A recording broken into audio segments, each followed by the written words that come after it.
Mayor Saurabh Joshi हमारे साथ हैं। आज पहली मीटिंग थी और पहला दिन मीटिंग का किस तरह से गया सर? पहली मीटिंग और पहला दिन सभी पार्षदों ने सिर्फ एक ही आवाज उठाई है कि ये जो मसले चल रहे हैं इनको सॉल्व किया जाए। आप किस तरह से देखते हैं? पहले तो मैं आपसे पूछना चाहूँगा भागवत जी, आप कई समय से कॉरपोरेशन को कवर कर रहे हैं कि आज तक सदन में पहली मीटिंग में क्या होता था? हंगामा, लड़ाई झगड़ा, और हमारे चंडीगढ़ की जनता को ये सब देखने को मिलता था। लेकिन आज जैसे मैंने वादा किया था आपके माध्यम से चंडीगढ़ की जनता को कि मैं एक बदलाव लाऊंगा, और मुझे खुशी हुई कि मेरा साथ दिया मेरे सारे 35 पार्षदों ने और 9 हमारे नॉमिनेटेड पार्षदों ने। सब ने मिलकर, अगर हाँ थोड़ा उनका रिएक्शन था, वो उनका अपना चाहे आम आदमी पार्टी चाहे कांग्रेस के मुद्दों पे था। मैंने कहा उनको लगा था कि वेल में आए हैं तो हमें मार्शल तो क्यों बुलाने हैं, मार्शल मैंने कहा हम नहीं आएंगे, ये दिन पुराने थे, मेरे समय में नहीं आएंगे।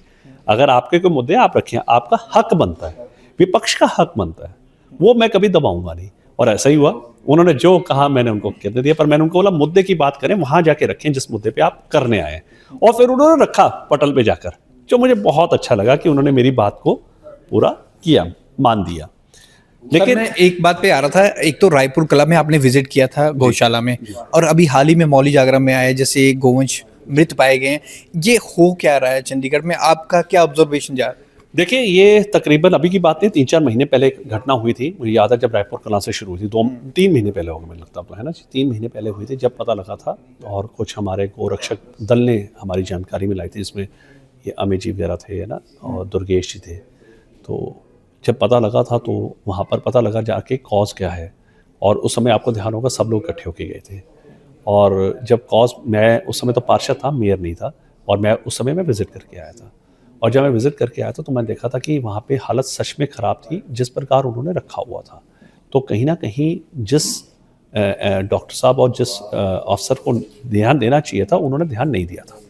और उसी रात को कमिश्नर साहब ने एक्शन लेने में कमी नहीं दिखाई। उन्होंने जो डीलिंग डॉक्टर थे, जो गौशाला को डील करते हैं, उनको भी सस्पेंड किया और एमओएच को भी सस्पेंड कर दिया था, क्योंकि घटना बहुत मतलब दुर्भाग्यपूर्ण थी।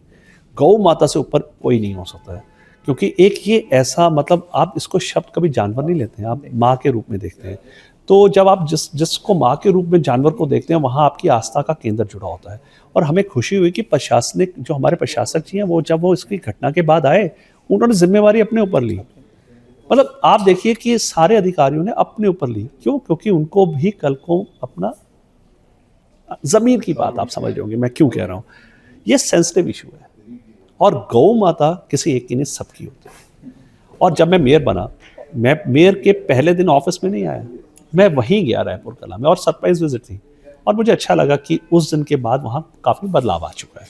जैसे साफ सफाई उस समय नहीं थी, खिड़कियों पे चद्दर नहीं थी, हीटर लगे नहीं हुए थे, खुरलियों में वहाँ पे मतलब सूखा चारा डलता था, हरा चारा था ही नहीं, है ना। मतलब गौ माता के पास कुछ नहीं था उस समय।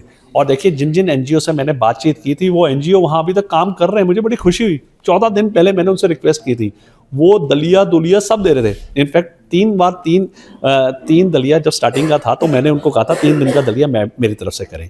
तो ऐसा है कि इस समय रायपुर कला की जो स्थिति है वो सुधर चुकी, लेकिन उधर स्थिति में खराब गौशाला में नहीं थी, इंसिनेटर में थी।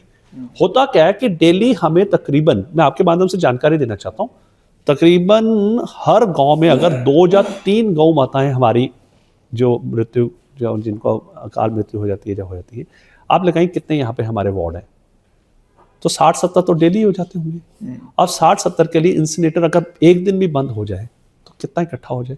कई बार 60 होंगी, कई बार 50 होंगी, कई बार 30 भी जा सकती हैं महीने में, मतलब एक दिन की बात कह रहा हूं। अब वो इंसिनेटर बंद पड़ा था, अब वो इंसिनेटर बंद था तो वो अधिकारी क्या कर रहा था? अगर आपको पता था कि इंसिनेटर बंद है तो जल नहीं, आप इंसिनेटर में नहीं ले जा सकते, तो आप गौ माताओं को विद ड्यू रिस्पेक्ट हम करते हैं, उनको हम दबाते ही हैं। क्यों नहीं दबाया गया? जमीन नहीं थी क्या? जमीन बिल्कुल खाली पड़ी थी। तो ये सब कार्रवाई जो है उस समय ली गई। लेकिन अब जो बातें आ रही हैं, जैसे नाले की बात आई, या दूसरा वो मलोई वाली बात आई, है ना, मलोई वाली बात आई, वहां पे एक बछड़ा मिला, है ना। तो देखिए, ये भी अनगहली है कि आपको जो डेथ है उनको क्यों नहीं ट्रांसपोर्ट करवाया गया। अब अल्टीमेटली हमें एक बात समझने पड़ेगी कि कहीं ना कहीं ये गौ माता वाला जो इशू है सेंसिटिव है, और अभी हमने एक कॉम्प्रिहेंसिव इस पे वो लाने वाले हैं सारी गौशालाओं का, जो लोग चला रहे हैं और जो कॉरपोरेशन चला रही है, हम उसको मिला के एक समन्वय करके एक बहुत बढ़िया एक उसको रूप में बनाएंगे। जोशी जी, जो ये मौली जागरा में हुआ, गंदा पानी आ रहा है, लोगों को पीने का साफ पानी नहीं मिल पा रहा, वहाँ एक मासूम बच्चे की भी मौत हुई है, सुनने में मिला। तो ये किस तरह से आप देखते हैं, ये किसकी लापरवाही? भाई मैं तो साफ कहता हूँ, शर्म आनी चाहिए, वो अधिकारी कर क्या रहा था? अभी तक उसको यही नहीं पता लगा था कि पंक्चर हो रखी है लाइन और वहां पे पानी नहीं। वहां बल्कि रिपोर्ट मैंने खुद पढ़ी थी किसी न्यूज़पेपर में, तो उन्होंने बोला कि लोकल डॉक्टर कह रहा है कि मेरे पास 5-4 केसेस डेली के आ रहे हैं। अभी तो ये बेचारी डेथ हुई है, और भी कई थे, लेकिन नहीं। उसके बाद जब मैंने उसी वक्त, मैं बीमार भी था, बल्कि जिस दिन जब मैंने अखबार पढ़ी 103 बुखार था, मैंने जैसे ही पढ़ी उसी टाइम मैंने लैपटॉप लिया, मैंने मेल बनाई और मैंने कमिश्नर साहब को सीधा भेजा। और मैंने बड़ा स्ट्रिक्ट वर्ड लिखा था उसमें कि मुझे 72 आवर्स के अंदर इस पर रिपोर्ट दीजिए, वहाँ पे सप्लाई चल रही है नहीं चल रही है, मुझे चाहिए कि पंक्चर हुआ तो पंक्चर कहाँ हुआ है, और अगर ये पंक्चर हुआ था तो किसके अनगैली से हुआ है। सो एक तो आपको पता कि वो क्लस्टर बहुत ओवर पॉपुलेटेड है, मौली जागरा का जो कॉम्प्लेक्स है, वहाँ 20 लाख से 22 लाख से ऊपर जनता है। तो उसको पंक्चर्ड लाइन को, क्योंकि ये घटना 2014 में भी पहले हुई थी, 2012 और 14 के बीच में, जब रत्तू जी वहाँ से होती थी, तो उस समय भी तकरीबन 1.5 महीने बाद निकला था। आपको ध्यान होगा वो मस्जिद की जब बीच में, है ना, तो उस समय फिर हमने कहा कि ऐसा वो कॉम्युनल ना लगे रंग, तो हमने उसको नहीं आने दिया था, वो अंदर जो टॉयलेट का हो गया था। सो पॉइंट ये है कि अल्टीमेटली अभी पंक्चर्ड लाइन को ढूंढा जा रहा है, जैसा लोग कह रहे हैं, और वहाँ पे कैंटर भेजे जा रहे हैं। और आज मनोज सोनकर जी काफ़ी इसमें देखिए कितने इमोशनल हुए थे, क्योंकि उनका विषय ऐसे था।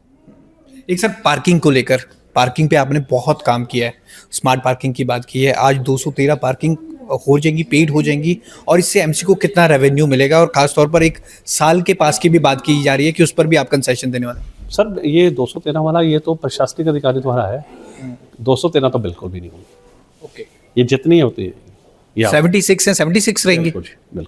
अच्छा, तो ये 213 पार्किंग होंगी, ऐसे क्यों, कहाँ चल रही है खबर? मीडिया में बड़ा, बल्कि प्रशासनिक अधिकारी इसमें कोई एजेंडा, सच्चाई ऐसा कुछ कोई सच्चाई नहीं। ठीक है। एक सर, मैं आज बयान देख रहा था, मनीष तिवारी जी का बयान आया था कि स्मार्ट पार्किंग आज के एआई के टाइम मैंने सुना है में, कि- हाँ, वो कह रहे फास्टैग सिस्टम क्यों नहीं लागू हुआ अभी तक पार्किंग में? मेरे ना आपके द्वारा मनीष तिवारी से आग्रह है कि आप मेंबर ऑफ पार्लियामेंट है, कभी हमारी बैठक में भी जरूर आए, क्योंकि अल्टीमेटली जहां जिस मुद्दे का प्रेरोगेटिव लोकसभा नहीं है, आप कृपया करके यहाँ पे आए, क्योंकि एक एमपी का यहाँ बैठना और एमपी का यहाँ बात करने का प्रभाव पड़ता है। तो मेरा आपके द्वारा निवेदन है कि उनको इस मीटिंग में हमारे यहाँ जरूर आना चाहिए, क्योंकि जो मुद्दे प्रशासनिक है वो तो हमने समझ लिया कि आप लोकसभा में उठा लीजिए, लेकिन जो एमसी वाले मुद्दे हैं वो तो आप कम से कम किसी एक सदन मीटिंग में आए, क्योंकि सदन की बैठक में वो आएंगे तो ये सब मुद्दों को डिस्कशन हो सकती है और उनके कहने का प्रभाव भी पड़ेगा। तो दैनिक ट्रिब्यून के लिए भगवत सिंह के लिए।